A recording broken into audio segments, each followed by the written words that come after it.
Welcome to YouTube channel Divya Sagar stories. आज मैं आपको बहुत ही इंटरेस्टिंग स्टोरी सुनाने वाली हूँ, इसलिए वीडियो को पूरा ज़रूर देखिएगा और लाइक और कमेंट ज़रूर कीजिए। आई एम श्योर आपने चैनल को तो सब्सक्राइब कर ही लिया होगा। तो चलिए देखते हैं आज की कहानी।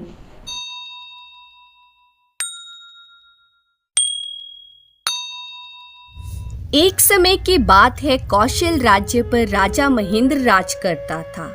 प्रजा उसका सम्मान करती थी और साथ ही उससे डरती भी थी।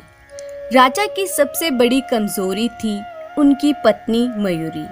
वे उसे बहुत प्रेम करते थे।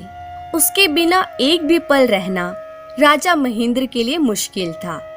विवाह के 3 वर्ष पश्चात मयूरी जुड़वा बच्चों को जन्म देने के बाद चल बसी।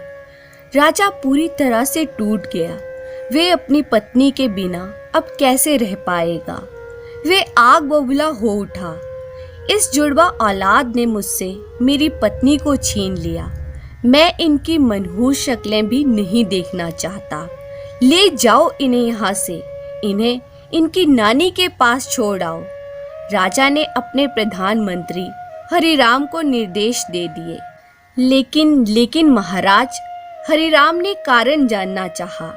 राजा भड़क उठा। चुप रहो, तुमने सुना नहीं मैंने क्या कहा? मैं अब इस बारे में कोई बहस नहीं करना चाहता। मेरे आदेश का पालन हो।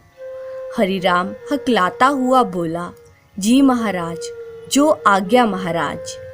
राजा ने कहा, एक और बात, आज के बाद मुझे मेरे राज्य में कोई बच्चा दिखाई नहीं देना चाहिए। उन्हें यहाँ से भगा दो। हरिराम साहस जुटाते हुए बोला, महाराज, ये ठीक नहीं होगा। राजा महेंद्र ने रौब से पूछा, क्या मतलब है तुम्हारा? हरिराम विनम्रता से बोला, प्रजा अपने बच्चों के बिना मर जाएगी। यह सुनकर राजा महेंद्र सोच में डूब गया और फिर बोला, ठीक है, बच्चों को राज्य से बाहर मत भेजो, पर उनका बचपन समाप्त कर दो। मैं कुछ समझा नहीं महाराज, हरिराम ने अचरज भरे शब्दों में पूछा। राजा ने कहा, मैं चाहता हूँ कि बच्चे अपना बचपन छोड़कर बड़ों की तरह व्यवहार करना सीखें।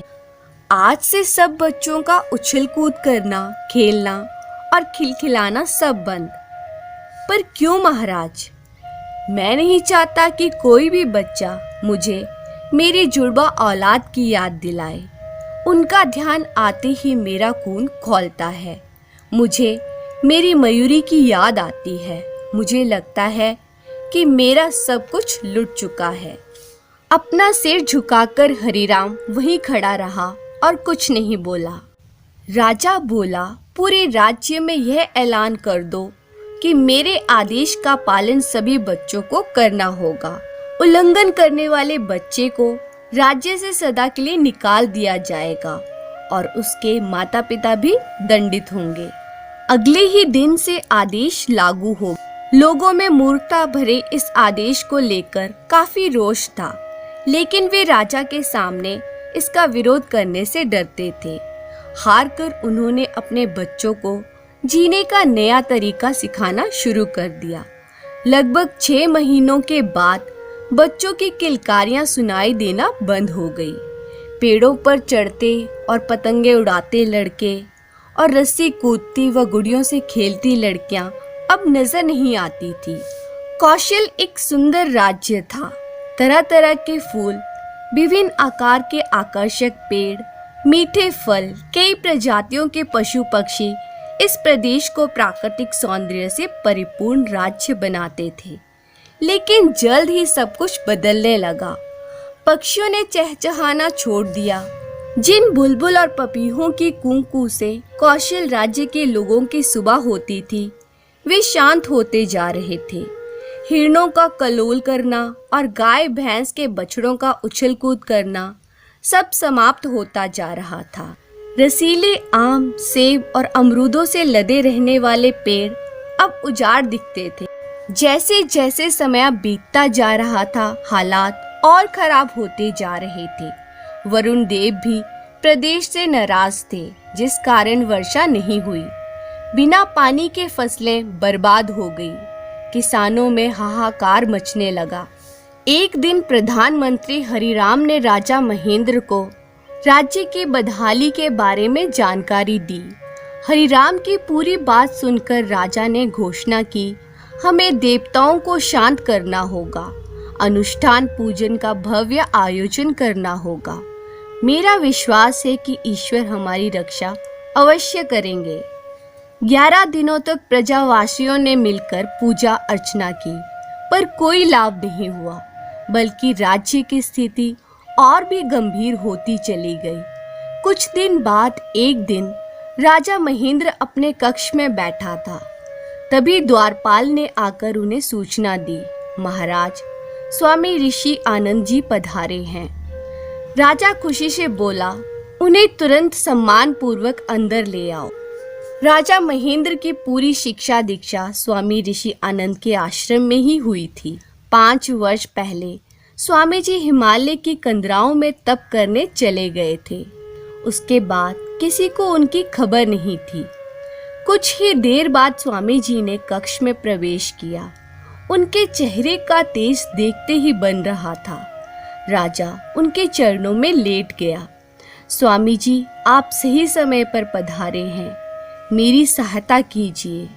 महेंद्र को गले लगाकर स्वामी जी मधुरता से बोले, क्या हुआ राजन? राजा ने पूरा घटनाक्रम स्वामी जी को कह सुनाया।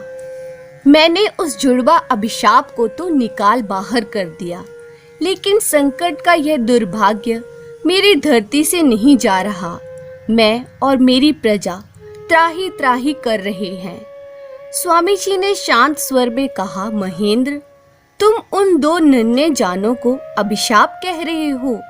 अभिशाप वे 2 कोमल सुकुमार नहीं, बल्कि तुम्हारी मूर्खता और अज्ञानता है।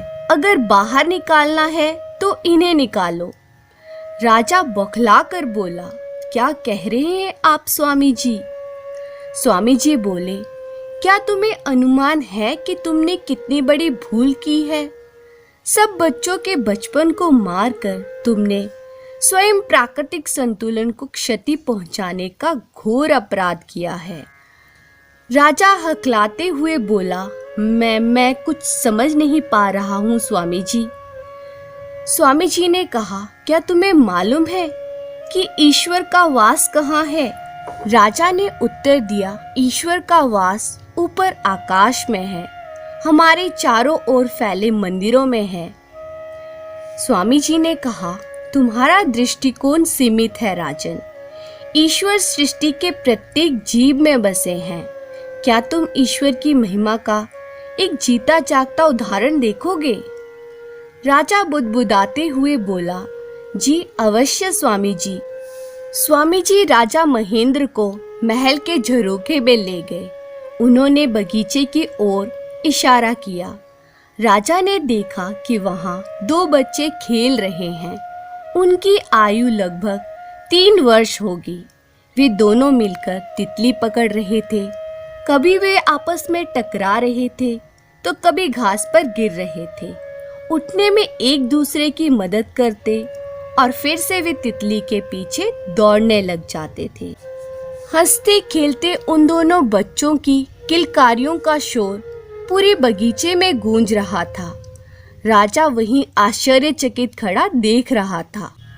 बच्चों की ये आवाजें जैसे उसके मस्तिष्क पर वार कर रही।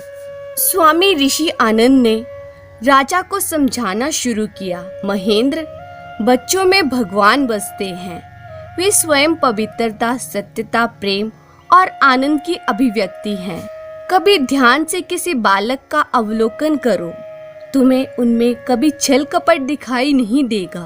प्रत्येक बच्चा प्रसन्नता, आमोद प्रमोद और जीवन के परमानंद का प्रतीक है।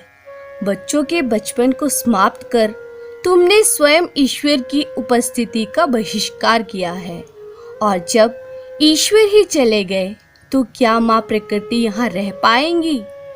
इसी के परिणाम स्वरूप स्वर्ग से तुम्हारी यह हरी भरी धरा आज उजाड़ बन चुकी है। तुम्हारे देश में केवल जीते जागते शव रह गए हैं। लेकिन स्वामी जी, मैं अपनी जुड़वा संतान पर आग बबूला था। स्वामी जी बोले, वह तुम्हारी मूर्खता थी। तुम्हारी पत्नी की असामयिक मृत्यु उसके भाग्य में थी। तुम उन दोनों निर्दोष मासूमों पर आरोप कैसे लगा सकते हो? वे शिशु अपनी जननी को क्यों मारेंगे महेंद्र, बताओ। राजा महेंद्र अपना सिर पकड़कर बैठ गए। वह लज्जित था। हे ईश्वर, यह मैंने क्या कर डाला? मुझे तो यह भी नहीं मालूम कि मेरे बच्चे आज कहाँ हैं। 1 वर्ष पहले मुझे संदेश मिला था कि एक साधु उन दोनों बच्चों को उनके नाना नानी के यहाँ से ले गया था। हाँ, एक साधु उन बच्चों को ले गया था और वही साधु उन्हें वापस तुम्हारे पास लाया है। वे जुड़वा इस समय तुम्हारे बगीचे में खेल रहे हैं। क्या क्या कहा आपने? राजा खुशी के मारे उछल पड़ा। हाँ महेंद्र, मुझे कौशल प्रदेश की प्रजा और तुम्हारी समस्याओं के बारे में कुछ समय पहले ही पता लग गया था। मैं तुम्हारे बच्चों को उनकी नानी के घर से ले गया। तब से वे मेरे ही आश्रम में रह रहे थे। राजा दौड़कर आंगन में पहुंचा और अपने बच्चों को देखने लगा। दोनों बच्चे खेल रहे थे। कभी वे घास पर गिर जाते और कभी एक दूसरे पर। आंगन में महल के कई लोगों की भीड़ लग चुकी, क्योंकि वर्षों बाद बच्चों को बच्चों जैसा व्यवहार करते देखा जा रहा था। 1 वर्ष बीत गया। ये जुड़वा बच्चों का चौथा जन्मदिन था। पूरे राज्य में उत्सव मनाया जा रहा था। पक्षी चहचहा रहे थे, पशु उछल कूद कर रहे थे, फलों से लदी पेड़ों की शाखाएं हवाओं संग झूला झूल रही थी। कुछ महीने पहले हुई बारिश के कारण खेतों में फसलें लहलहा रही थी। नगर की गलियों चौवारों पर रोशनी जगमगा रही थी। सभी बच्चे महल में कार्यक्रम आयोजन स्थल पर जमा थे। वहाँ तरह तरह के खेलों, प्रतियोगिताओं और ढेर सारी पुस्तकों का इंतजाम भी था। महल के बीचों बीच खड़े बच्चों की भीड़ में गुब्बारा फटने का एक जोरदार धमाका हुआ। सभी बच्चे तालियां बजाकर एक जोकर का स्वागत कर रहे थे। यह जोकर हाथी की तरह चलता हुआ मंच के बीच आकर खड़ा हो गया। जब तालियों की गड़गड़ाहट से पूरा मंच रोमांचित हो उठा तो उस जोकर ने अपना मुखौटा हटाया। यह कोई और नहीं, कौशल राज्य का राजा महेंद्र था। मुस्कुराते हुए राजा ने वहां उपस्थित बच्चों और अतिथियों का झुककर अभिवादन किया तो पूरा पंडाल तालियों से गूंज उठा। और इस तरह से राजा महेंद्र ने अपने बच्चों का चौथा जन्मदिन मनाया और वो खुशी खुशी अपने राज्य में रहने लगे। धन्यवाद।